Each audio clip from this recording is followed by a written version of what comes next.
오늘 우리에게 주신 하나님의 말씀은 시편 89편 19절에서 37절 말씀입니다.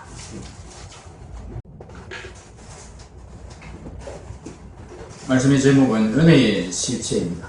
은혜. 하나님의 은혜.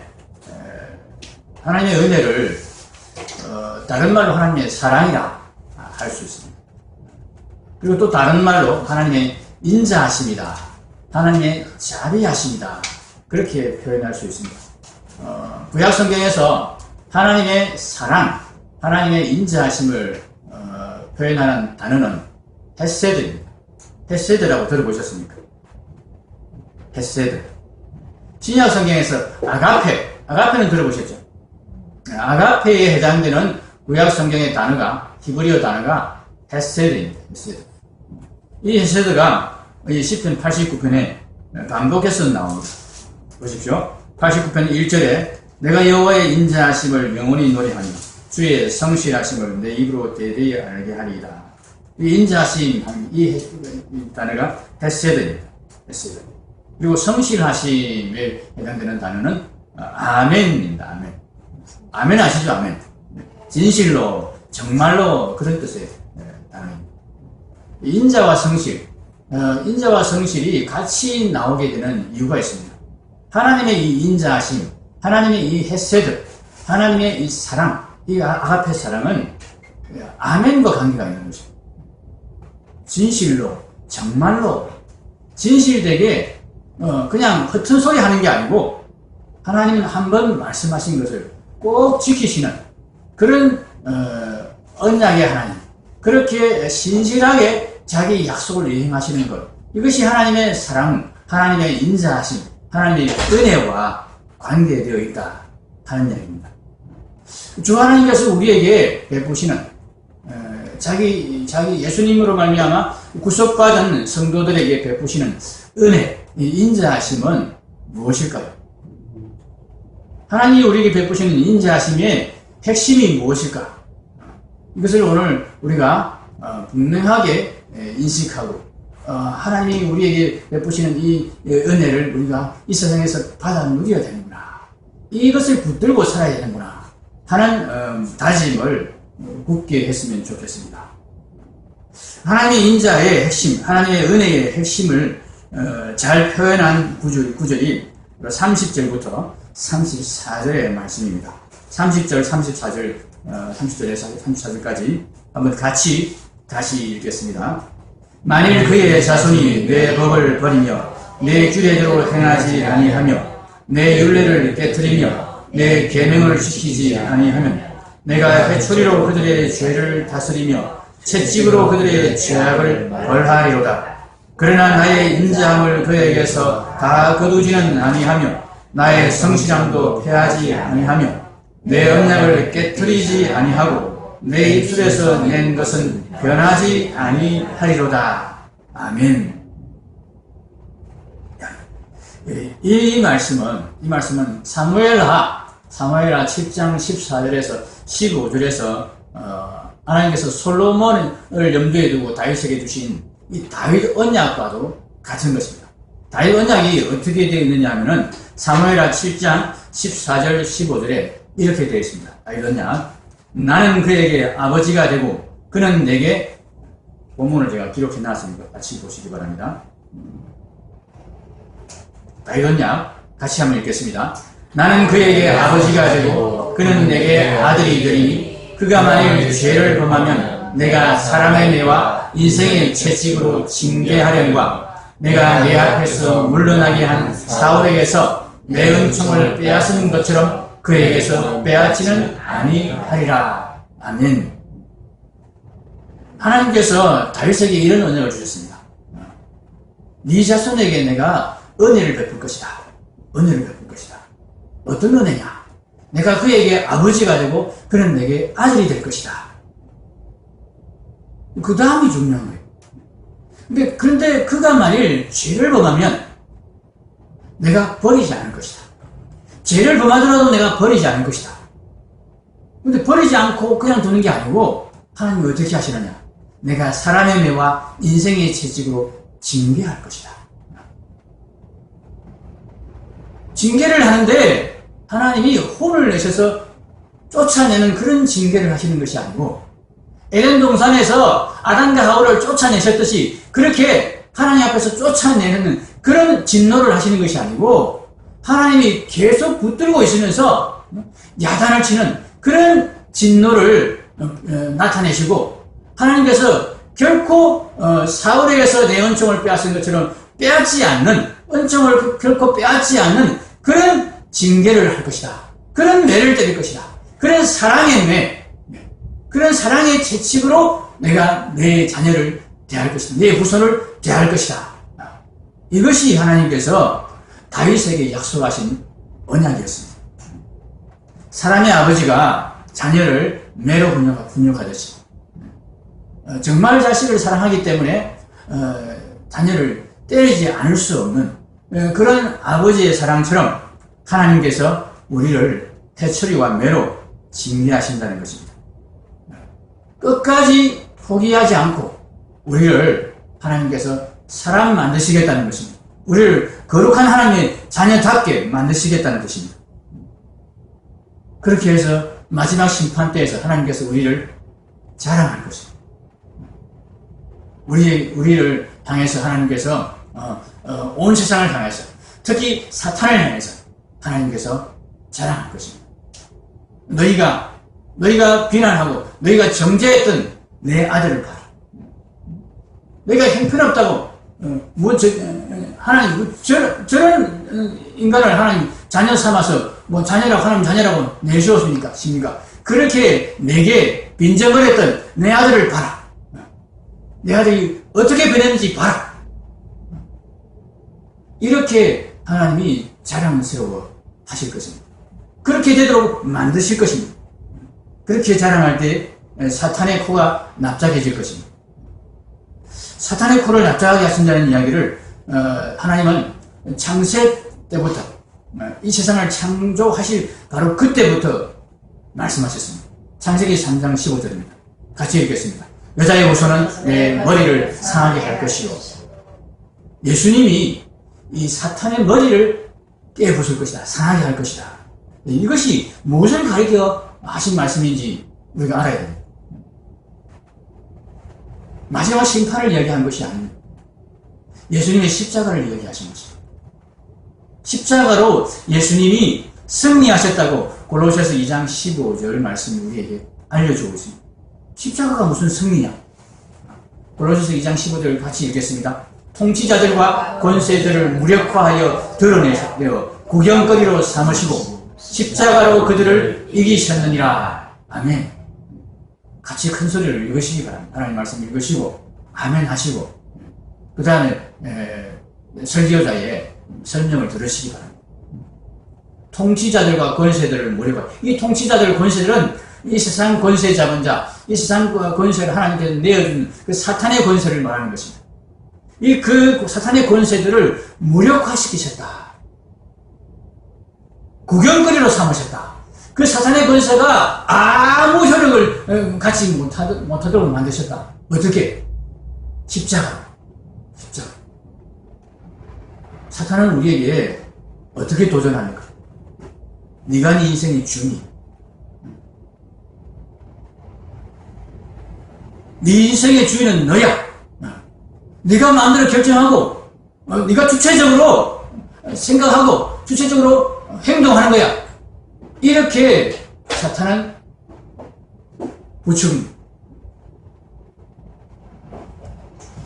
그런데 그렇게 부추긴 결과 인간들은 자기를 내세우고 자기를 주장하는 이 죄에서 결국은 서로를 향해서 계속해서 부딪히고 갈등하고 서로를 미워하는 그런 죄로 나아갈 수밖에 없게 되었습니다. 교회가 될 수 없는 상황이 되었습니다. 하나님께 온전히 복종해야만이 그리스도를 머리로 한 이 교회의 지체가 되어야만이 온전히 그리스도께 복속되어야만이 참 아름다운 하나님의 나라, 서로 사랑하는 하나님의 나라를 이룰 수 있는데 자기를 주장하는 이 인간들로는 결코 하나님 나라를 만들 수 없고 천국을 이룰 수 없기 때문에 하나님은 예수님의 십자가를 통해서 우리를 하나님의 자녀답게 만드시기로 하신 것입니다. 예수님의 십자가를 우리에게 보여주시면서 이 길만이 너희 구원의 길이다, 이 길만이 생명의 길이다 말씀해 주신 것입니다. 십자가를 통해서 어떻게 하나님이 이 사탄의 권세를 무력화시키십니까? 죽기까지 복종하시는 예수님의 그 복종에 사탄은 자기의 권세를 어떻게 활용할, 자기의 권세를 사용할 아무런 거리가 없어진 겁니다. 할 말이 없어진 것입니다. 죽어버리는데, 자신을 완전히 하나님 앞에 내려놓고 죽어버리는 그 예수님의 모습 앞에 사탄의 역할이 아무것도 없어진 것입니다. 빌립보서 2장 8절입니다.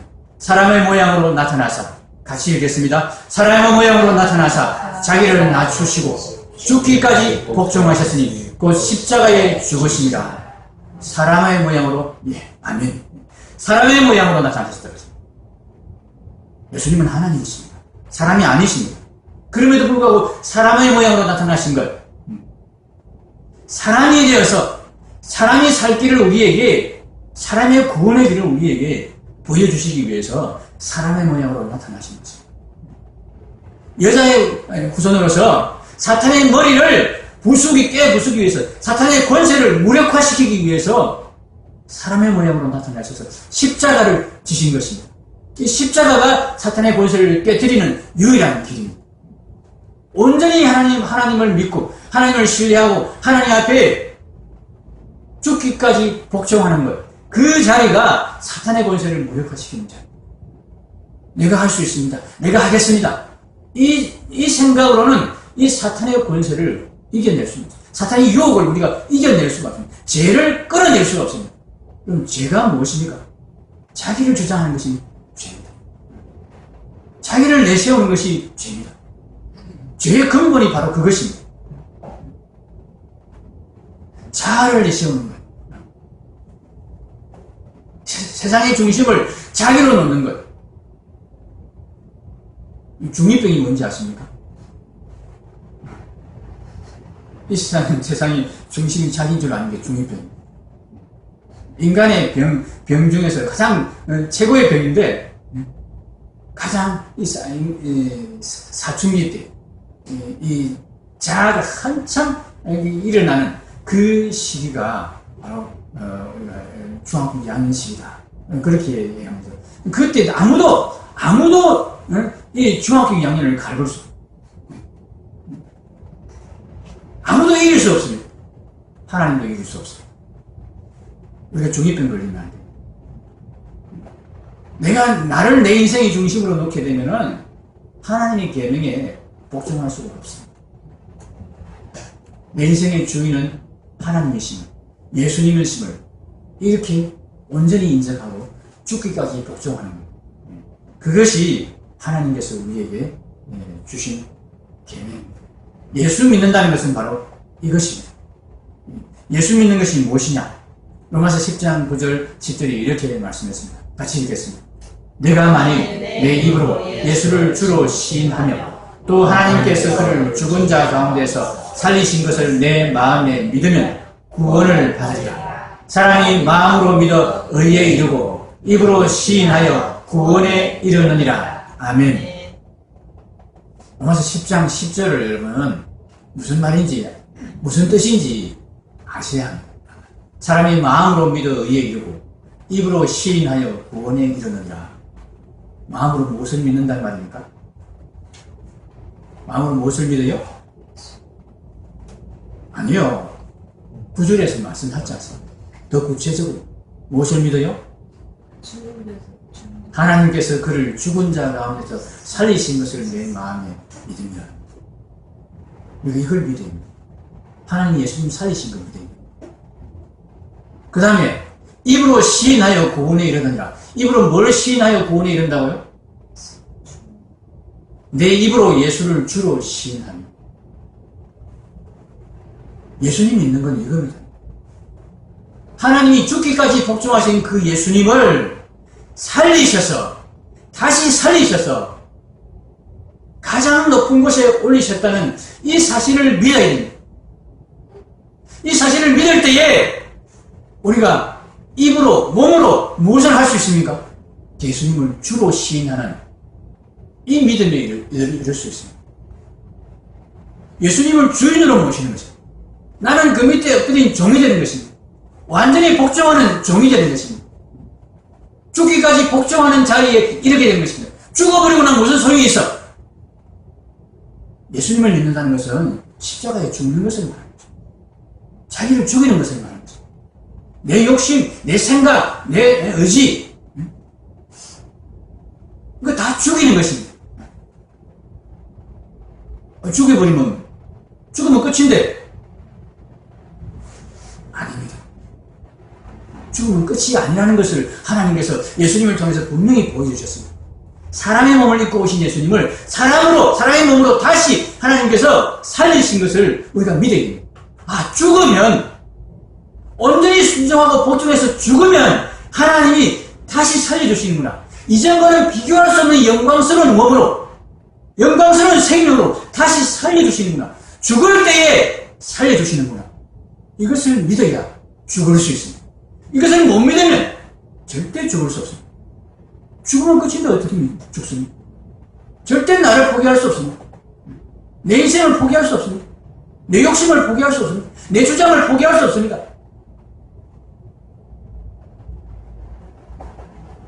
하나님 우리에게 부활의 몸을 주실 것이라는 것.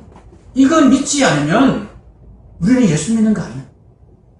이건 믿지 않으면 우리가 죽을 수가 없기 때문에 우리가 자신을 부인하고 죽기까지 복종하는 예수님의 십자가를 따라서 우리의 십자가를 지고 믿음의 삶을 살 수 없기 때문에 우리는 예수 믿는 거 아닙니다.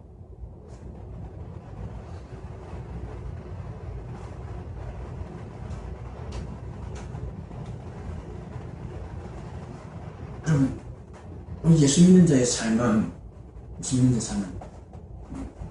이 땅에서 하나님께 주신 복을 받아서 형통하고 참 복되고 다른 사람들보다 더 풍성한 그런 그런 생활을 하는 것이 아닙니다. 하나님께서 우리에게 이 땅에 사는 성도에게 베푸시는 은혜는 그런 것이 아닙니다.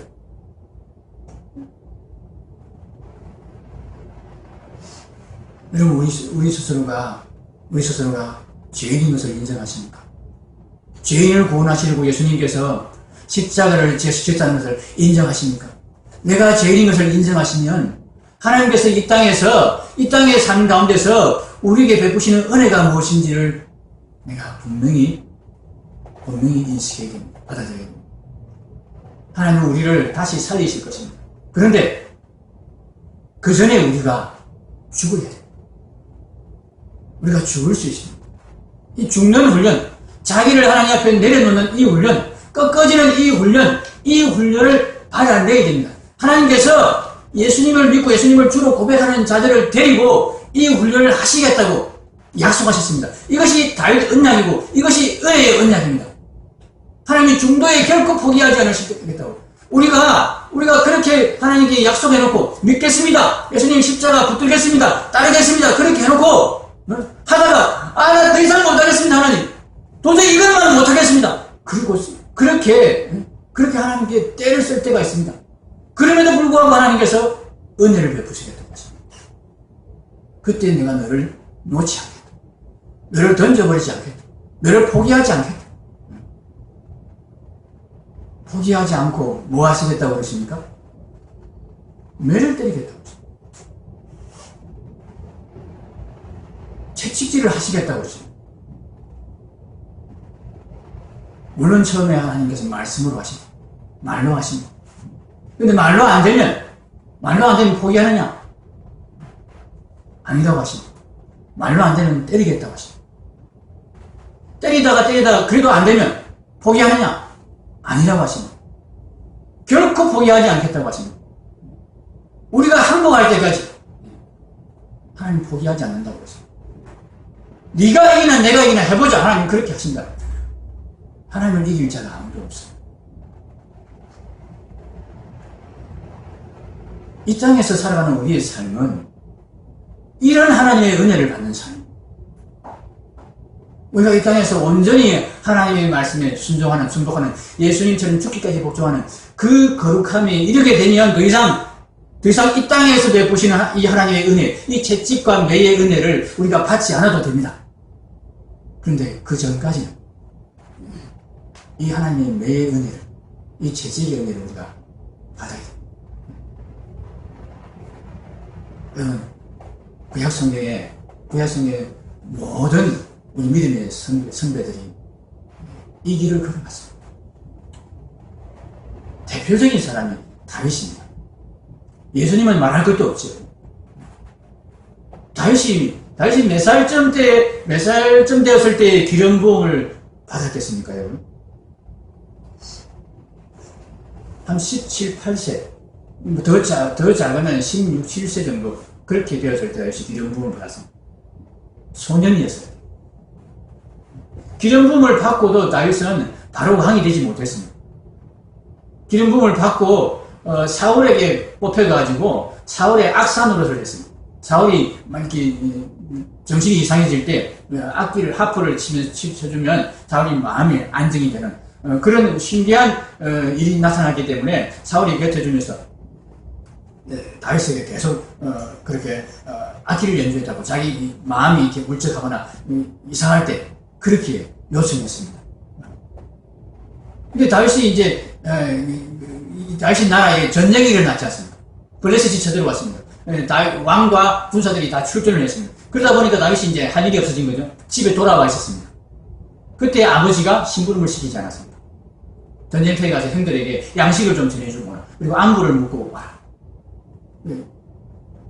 다윗의 나이가 성경에 정확히 나와 있지 않습니다. 근데 왜 우리가 16, 7세, 18, 17, 8세로 추측하느냐? 만 20세가 되면 남자는 전쟁에 나, 군대에 나. 그런데 전쟁이 났는데 다윗은 군대에 있지 않습니다. 집에 있습니다. 이게 무슨 뜻입니까? 만 20세가 안 되었다는 것이에요. 그러니까 이 20세가 된 이것이 기름 부음을 받고 꽤 지난 시점이기 때문에 다윗이 기름 부음을 받았을 때가 17, 8세다. 그렇게 추측을 하는 것입니다. 거기서 이제 다윗이 아버지 심부름을 갔다가 결국 골리앗을 만나게 되는 거죠.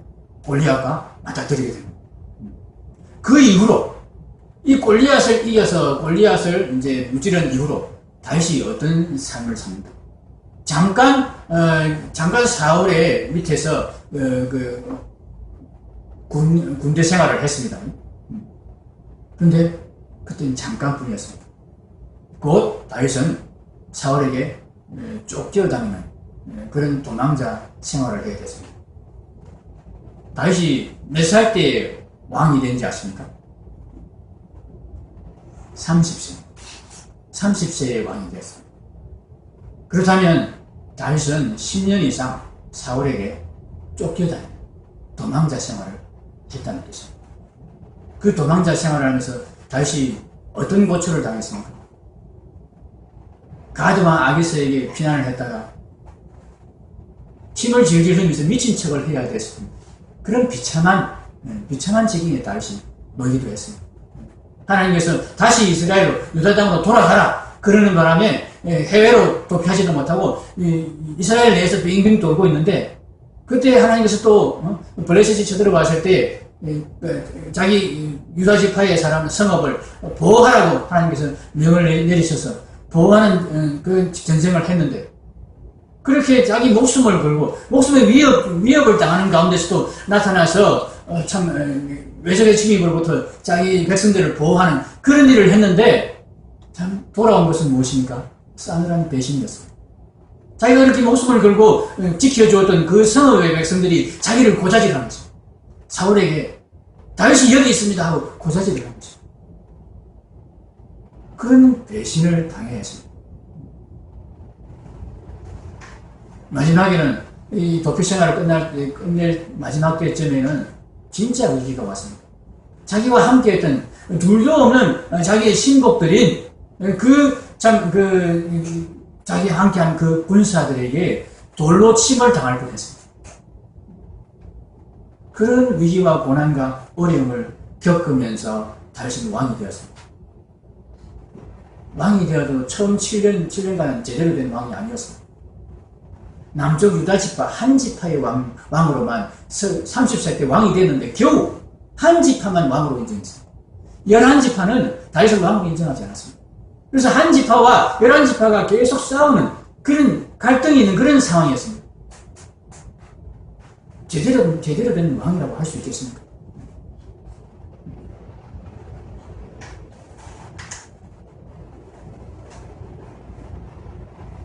그렇게 우여곡절 끝에 11지파가 이제 다 다윗에게로 돌아와서 이제 12지파, 온전한 12지파의 이스라엘 지파의 왕이 된 것이 7년이 지난 이후입니다.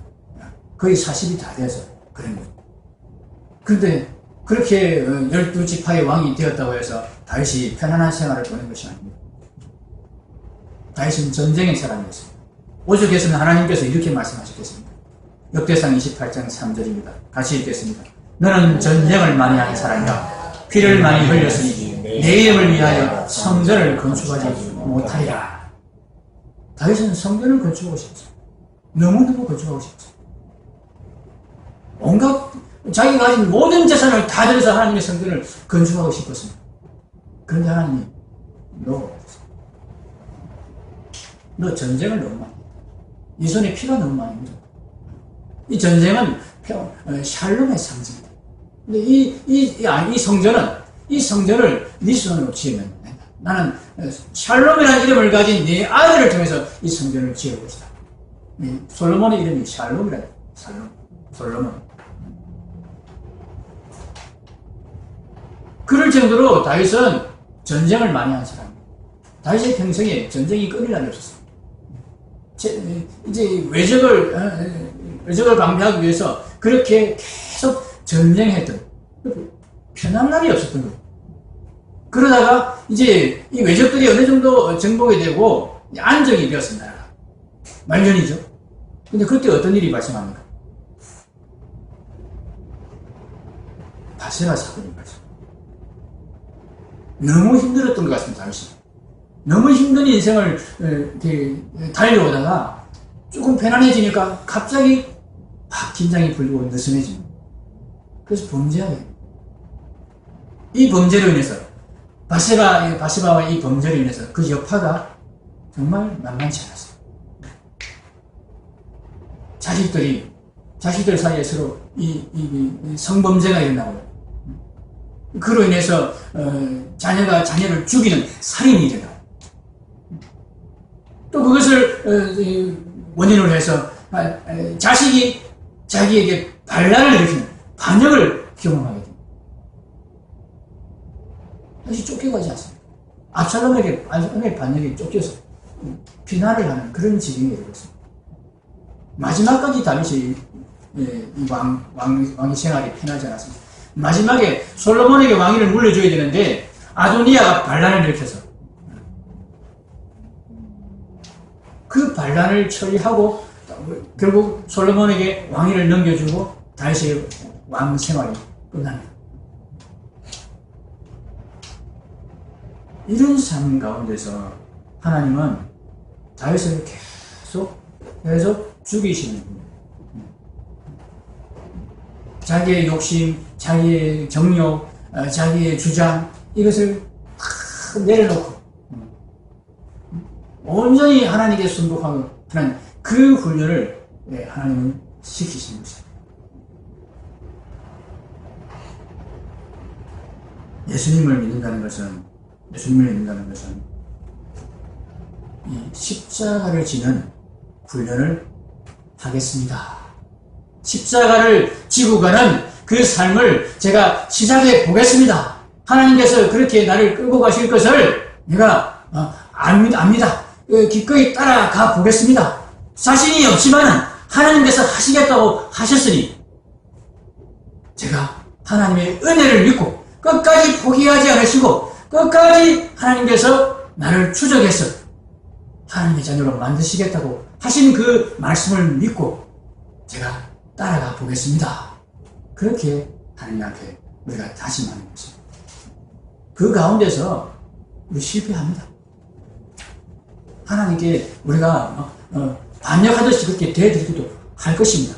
그럼에도 불구하고 하나님이 포기하지 않으시기 때문에 이 길의 끝에 반드시 완성이 있고 승리가 있을 것을 우리가 믿는 것입니다. 십자가의 승리가 있을 것을 믿는 것입니다. 사탄의 코를 납작하게 만드는 그 승리가 있을 것을 믿는 것입니다.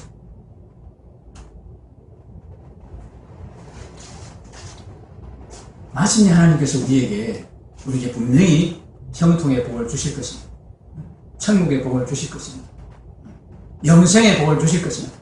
아무도 뺏어갈 수 없는 그런 참 권세, 온 우주를 다스리는 그런 왕의 자리에 우리를 올리게 될 것입니다. 그것에 대해서 기록해 놓은 부분이 오늘 본문의 19절, 29절입니다. 23절, 24절에, 20절, 21절에 거룩한 기름을 부어서 견고하고 힘있게 할 것이라고 부셨습니다.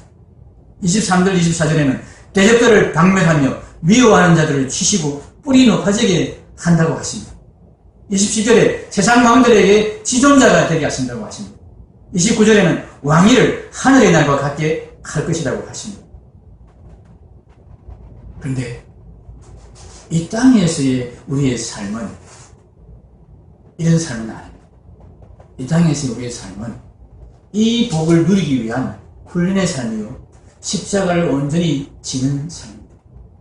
그것이 되기까지 여러분, 이 땅에서 만약 이런 순종과 이런 참 거룩이 이루어졌다고 여러분이 만약에 자화하실 수 있다면 하나님께서 이런 복도 이 땅에서도 주실 것입니다. 그러나 우리 안에 여전히 자아가 남아있고 우리 안에 여전히 꺾어버리지 못하는 자존심이 남아있는 그런 상태에서는 우리가 먼저 하나님의 이 30절부터 34절에 말씀하신 이 은혜를 받아야 됩니다. 하나님의 이 은혜, 결코 포기하지 않고 우리를 다스리시고 우리를 채찍질하시고 귀엽고 우리를 꺾어 놓으시는, 십자가 지게 만드시는 고난과 시련의 은혜, 이것을 우리가 받아야 됩니다.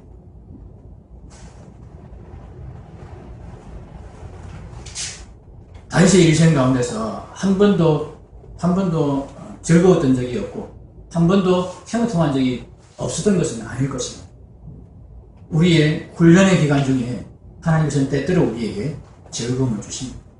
때때로 위로를 주십니다. 때때로 파티를 열어주시고 회식도 시켜주십니다. 그러나 그것이 계속되지는 않습니다. 예수님 믿는 것, 예수님 믿고 정말 복받고 형통하고 정말 이 만사 형통에 입춘대길의 그런 삶을 혹시 꿈꾸십니까? 예수님 믿는 것은 그런 것이 아닙니다. 예수님 믿는 것은 하나님께서 우리에게 베푸시는 이 십자가를 지는 은혜를 우리가 누리는 것입니다. 우리 힘으로 할 수 없습니다. 우리의 노력으로 할 수 없습니다. 하나님께서 붙들고, 하나님 내가 하나님께 붙들리겠습니다. 하나님 내가 동의하지 않을지라도, 가다가 제가 배신하고 내가 도망갈지라도 하나님 약속하셨으니까 이 언약을 믿고 제가 시작합니다. 하나님 끌고 가주십시오. 그렇게 시작하는 것이 예수님 믿는 것입니다. 그 가운데서 하나님께서 온전히 우리에게 은혜를 베푸셔서 우리를 참 십자가 지도록 만들어 가실 것입니다. 우리 믿음의 조상들이 다 그렇게 살았습니다. 히브리서 11장 9절 10절을 한번 보십시오. 다 같이 읽겠습니다. 믿음으로 그가 이방의 땅에 있는 것 같이 약속의 땅에 거류하여 동일한 약속을 유업으로 함께 받은 이삭 및 야곱과 더불어 장막에 거하였으니 이는 그가 하나님이 계획하시고 지으실 터가 있는 성을 알았습니다. 아멘. 여기 등장한 그가 누굽니까? 아브라함입니다. 믿음의 조상 아브라함. 믿음의 조상 아브라함이 어떻게 살았다고 합니까? 그러면 아브라함이 부자였다고 생각하고 있죠. 그죠? 아브라함 부자지, 그죠? 굉장히 부자입니다. 가나안 땅에서 하나님이 가나안 땅을 가라 하는 그 약속을 믿고 잘 순종해서 가나안 땅에서 복을 많이 받았습니다. 그죠? 그런데 히브리서 기자가 증거하고 있는 아브라함의 삶이 어떻습니까? 보십시오. 그가 이방의 땅에 있는 것 같이 약속의 땅에 거주했다. 이방의 땅에 있는 것 같이 살았다. 산 삶의 실체가 뭐냐? 동일한 약속을 유업으로 함께 받은 이삭 및 야곱과 더불어 장막에 거했다. 장막에 거했다는 이 말씀이 무슨 뜻인지 아십니까? 천막 생활을 했답니다. 아브라함이 돈이 없어가지고 집 지을 돈이 능력이 안 돼서 집을 안 짓고 살았겠습니까? 하나님이 가나안 땅에 가라고 해서 가나안 땅에 정착하라고 그랬습니다. 거기서 얼마든지 집 짓고 살 수 있습니다. 물론 가축을 키우니까 이리저리 일대를 옮겨 다니는 그런 생활을 해야 돼서 그렇다고 질 수 있습니다. 그러나 아브라함이 아주 부자입니다. 그러면 여기 집 하나 짓고 저기도 집 하나 지어놓고 저기도 지어놓고 한 서너 개 지어놓고 옮겨 다니면서 그렇게 살 수 있습니다. 아브라함이 집을 안 지었습니다. 왜 그랬다고요? 이방의 땅에 있는 것 같이 살았다. 여기는 내가 영원히 살 땅이 아니다. 여기는 내가 진짜 내 본국이 아니다. 나는 나그네다. 잠시 여기 머무는 나그네다. 나는 지금 여기서 잘 먹고 잘 살고 그렇게 하기 위해서 여기 있는 사람이 아니다. 나는 여기 훈련받기 위해서 있는 사람이다. 이것이 우리 성도의 정체성입니다. 예수 믿고 이 땅에서 잘 먹고 잘 살려고 하면은 우리 성도가 아닙니다. 그런 정체성을 가지지 마십니다. 하나님은 우리에게 훈련소로 이 땅을 주셨습니다. 100세의 인생 그러지 않습니까? 100세의 인생 동안 우리가 잘 먹고 잘 살려고 하나님이 우리에게 이 땅에서 살게 하신 것이 아닙니다. 불신자들은 100세 인생인데 좀 즐기고 재미있게 살아야지. 재미있게 전혀 살지 말라는 얘기가 아닙니다. 하나님이 때때로 우리에게 위로를 주시고 힘을 북돋아 주시고 다시 또 잘하기 위해서 한번 또 리프레시 하자 이렇게 하실 수가 있습니다. 그러나 근본적인 이 땅의 삶의 목적은 훈련이다. 하나님의 은혜를 받는 것입니다. 하나님이 우리를 다스리시고 우리를 때리시고 채찍질하셔서 온전히 십자가를 지는 온전히 죽기까지 복종하는 그 믿음에 이르도록 하시는 그 훈련을 받아내는 것, 그것이 바로 이 땅에 우리 살아가는 우리 성도의 삶의 정체다. 하나님이 보시는 은혜가 바로 이 땅에서 베푸시는 하나님의 은혜가 그거다. 이 땅에서 하나님 베푸시는 은혜가 우리에게 참 높은 자리에 올라가고 성성장구하고 모든 것이 잘 되고 좋은 대학 가고 부자 되고 그렇게 예쁘고 좋은 신랑 만나서 잘 먹고 잘 사는 것, 그게 하나님 예쁘시는 이 땅에서 예쁘시는 은혜가 아니라는,